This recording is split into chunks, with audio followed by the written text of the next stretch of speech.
Okay, in this section we're going to talk about basic fundamentals, and I really do mean a very basic overview of how fundamentals affect the price of currencies. Now, I'm what you would call a technical trader or even a sentiment trader, because that's what I'm looking at. I'm a short-term trader, short to medium term. I do hold positions sometimes for a week or so, but still, that's considered short-term. Fundamental traders or macro traders or more position traders are holding on to positions for periods of time, for months. Years potentially, because fundamentals don't change that often. Now, there's a lot of folks out here that will call themselves fundamental traders, but they're really sentiment traders.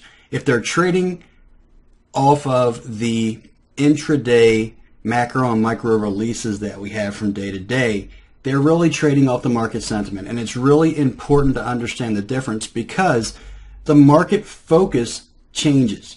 Okay, the daily reactions to those fundamental releases is going to change based on the market focus. Let me give you an example. Right now, the market has been focused on the Fed as far as the US dollar is concerned. The market focus has been on potential rate hikes for the June meeting, and the Fed has consistently talked about being data dependent. Since the Fed has talked about being data dependent for their decision to raise rates, the market has been very sensitive to daily data releases. So in this case, right now, the market, when it sees good news come out from the U.S. from a macro or micro point of view, let's say we get a good GDP number or good labor numbers, the market's interpreting that as potential rate hike. Okay, the Fed's going to look at that as potential rate hike. Rate hikes are good for a currency's valuation. The US dollar strengthens. Okay, that is market sentiment. That is not fundamentals.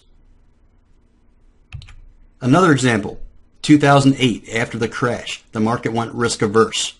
So what happened then? What happened then? The market was focused on the global economy. The market was focused on a global picture at that point. And it went risk averse. Now, we know a risk averse market, money flows into safe haven currencies. Safe haven currencies being currencies like the US dollar, the Japanese yen. So at that point in time, when we had a good GDP number come out from the US, it appeared to be good for the global economy, which in turn saw money flowing out of the US dollar into the higher yielding currencies. So we saw the US dollar weakening on the back of good, essentially good fundamental data for the US, because the market, the focus was in a different place. The sentiment was different. So the reaction to that data was completely opposite of what it is right now.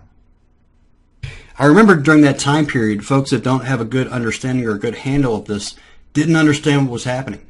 Okay, you constantly heard in chats and on message boards that we had strong GDP numbers, yet the US dollar declined.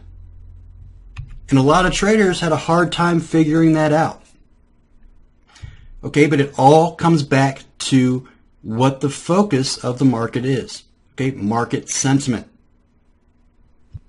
And as a short-term trader, that's what you have to understand.